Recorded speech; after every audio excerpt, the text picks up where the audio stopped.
Hello everyone and welcome back to another video. So today we're actually going to talk about two things. We're going to talk about the rumour engine because it seems that there could be some Ynnari stuff on the way, especially Lelith Hesperax, hopefully I'm pronouncing that name right, I haven't butchered it. And also we're going to be talking about the point changes as a whole. We're going to be looking at certain armies and stuff, which armies basically got battered the most, let's say. Let's just use like the nice kind of terminology.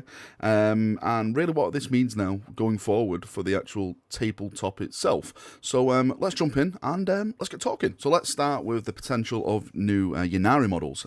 So this image in the background now was posted the other day on the rumour engine. It's a bit of hair, and at first sight I thought, oh, it kind of looks like AOS, you know, that's why I thought. I don't know why, I always think long swirling hair and I just think AOS, but then a lot of people are like, no, if you compare it to the Lelith Hesperax model, she actually has that long curling hair, and she has like the little spikes in it, or hooks should I say, actually in her hair as well. And someone also pointed out a couple of weeks before this, well I say a couple of months before this, there was also a dagger that was pointed out as well, and that dagger fits the shape of her dagger, like the kind of like back spike dagger. So it's kind of looking that it could be this. Actually, I'm convinced that it is this model. I definitely am now with the evidence that people have put forward. Now, I actually initially thought that Lelith Hesperax was Dark Eldar. She was Dark Eldar, but people were informing me, thanks by the way, that she actually switched her allegiance to Ynnari with the, you know, the whole new narrative in 8th edition and everyone holding hands now on the Eldar side and stuff like that. So potentially, could this be the start now of a new range refresh for Ynnari / Eldar? Because if we look at their range, it's probably one of the oldest ranges out there. And in a previous video I made a couple of weeks ago, I was actually speaking about, like, I really hope like the Eldar and stuff get that range refresh. They are the army that need it now. If you look what the Necrons have just received and all the cool stuff that they're actually going to be getting in the coming weeks, you know, the new Silent King model, you have like the Shard of the Void Dragon, all the, you know, the new Necron Warriors, the new Monolith, everything, and I'm sure there's going to be even more stuff popping up out of the blue as well.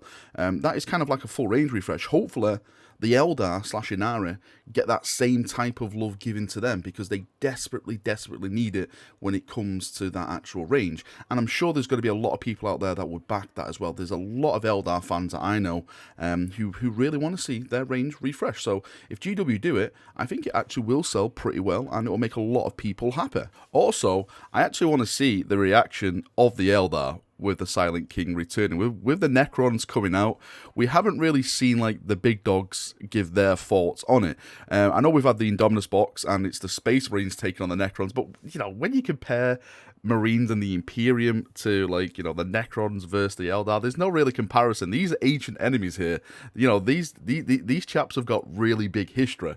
So to see these guys maybe throw down in the future campaigns and stuff like that, maybe just see them talk, like actually just maybe have some like dialogue with each other, like with the future of the galaxy, with chaos ripping it apart now. Maybe they can like ally with themselves just for a time being to fight a common enemy. That could be really cool. So hopefully soon the Eldar will get their day in the sun and they'll get all the updates that they need, because as I stated, they definitely need it. Anyway, moving on, I want to talk about the points cost, because this has increased across the board now. We knew this was coming, but for certain factions, I'm raising my eyebrows, but there's factions like the Tau, the Eldar, they have received massive point increases. The Space Marines, even though we've received some point increases, I personally think as a Space Marine player, we've kind of got away with it. I think we're still in a good place, but like some of the Tau stuff, we'll get into it in a second. I just want to say a massive shout out to a chap called Saiek.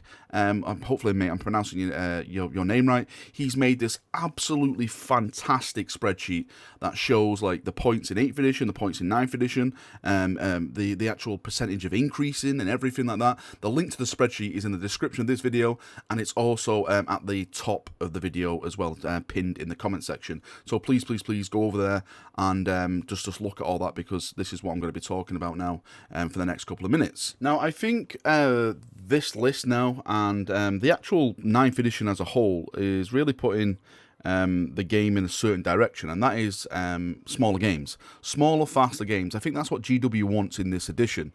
And what I mean by that is, of course, the board sizes are going smaller. Again, I know it's minimum for those of you. It's bloody minimum, Valrak. But officially, at tournaments and stuff, it's going to be those, new board sizes. That's what's going to be happening. So in terms of that, the smaller games, less models now, because increasing models across the board. Again, just looking at some of the Space Marine stuff, nearly all the base stuff of the HQs has gone up. I'm seeing Captain in Terminator armor that stayed the same, Captain in Cataphractii armor that stayed the same. Everything else has really actually gone up in prices. Again, with the troops, everything up in prices. Dedicated transports. There's one thing that's actually gone down, and that is a land speeder Storm. But then again, I'm thinking we're about to actually get a new land speeder. So maybe that is actually going to be the actual new, more or less, go-to land speeder. When we come to the elites, it's a bit mixed matched in the elites. There's a lot of stuff stayed the same. Terminator squads have stayed the same. Terminator assault squads, Tartarus Terminators, or Tartarus Terminators, I like to call them. Primaris Apothecary stayed the same. The Ironclad Dreadnought stayed the same. Company Champion stayed the same. Cataphractii Terminator squad has stayed the same. But everything else has gone up in points. I think the most brutal thing to the Space Marine list is the heavy support. This hurts me most as a Space Marine player. More as an Imperial Fist player, because I love heavy support, because that's what normally you find all the heavy weapons on, and heavy weapons as an Imperial Fist is literally a dream come true. Because if you don't know, turn 1 of Imperial Fist, if you have the heavy weapon keyword, you get +1 damage to vehicles and fortifications. So the Repulsor Executioner has gone up. Devastator squads have gone up. Centurion Devastator squads, they've gone up massively. Eliminators, Hellblasters, they've all gone up in points now. So this means, of course, you can't take as many as before. You have to try and fit less into your list, and this goes into what I was saying. Faster games, there's going to be less models on the table, and the boards are shorter, so you're getting into range faster, you're getting into combat faster, you're actually just fighting a lot faster because there's less models on the table, so you're destroying more and everything like that. So this is why I think that GW is mainly going for that more faster approach with 9th edition. Faster games, less models on the table, but overall I think there's going to be more DACA absolutely on the table, because for some of the stuff I've seen, especially from the Space Marine stuff now, the Eradicator squads and the new Primaris bikers and stuff like that, the firepower is still there, and I think it's increased, to be completely fair with you. So I think they're doing smaller games, but those games are going to be more brutal games, to be completely honest. And as I mentioned before earlier in the video, when you look at the Space Marine stuff, even though that we've received our points increases, I think we got away with it lightly. Now, if you go over to the Tau section on this thing, look at the Tau stuff. You can actually see all the red, because he's actually color coded in. The bigger the point change, the more severe it goes. Like amber, red, green, and stuff like that. And I'm just looking at the Tau list, and it's basically just all red. It's just red and yellow everywhere. Some of the big stuff is Commander Link Drone, 6 to 10 points. That's a 67% increase. It's saying over here. It's brutal. All their heavy support has gone up. Hammerhead gunships, the broadside battlesuit, the Skyray gunship. Absolutely just massive increases when it comes to all their stuff.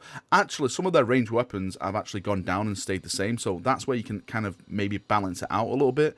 Some of the stuff that's actually gone down, the Saiek Iron Raker, that was 20 points, now that is 0 points. Again, that's the same with the destroyer missiles. They were 10 points, now they're 0 points.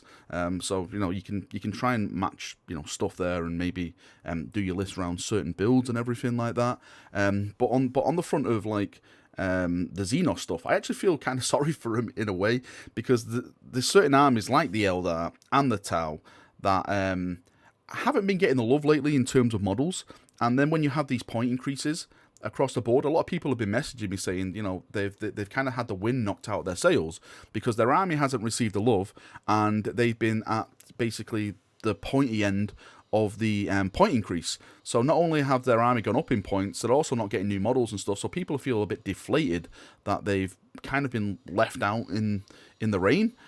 So hopefully that changes very, very soon, and we'll get some, point changes. Well, I say point changes. New models for the Eldar, as we discussed at the start. Hopefully that's coming. New models, hopefully for the Tau. I know we just had the Psychic Awakening. You got a HQ character, but that doesn't really justify brand new models to me. Hopefully you guys get all the love in the world, just like the Space Marines have got, just like the Necrons I've just received or are about to receive with their range. Alright, Chaperoonios, that is me done for another video. Thank you for coming, thank you for watching as always. If you are a player who's been affected by this, Chaos Space Marines, Thousand Sons, Astra Militarum, Grey Knights, Death Watch, Space Wolves, Dark Angels, Blood Angels, Orcs, Tyranids, G-Stealers, Tau, Eldar, Drakari, whatever you want to call yourselves these days, post it down below. I would love to get your thoughts and feedback on this as your army. Again, the link to this is in the description.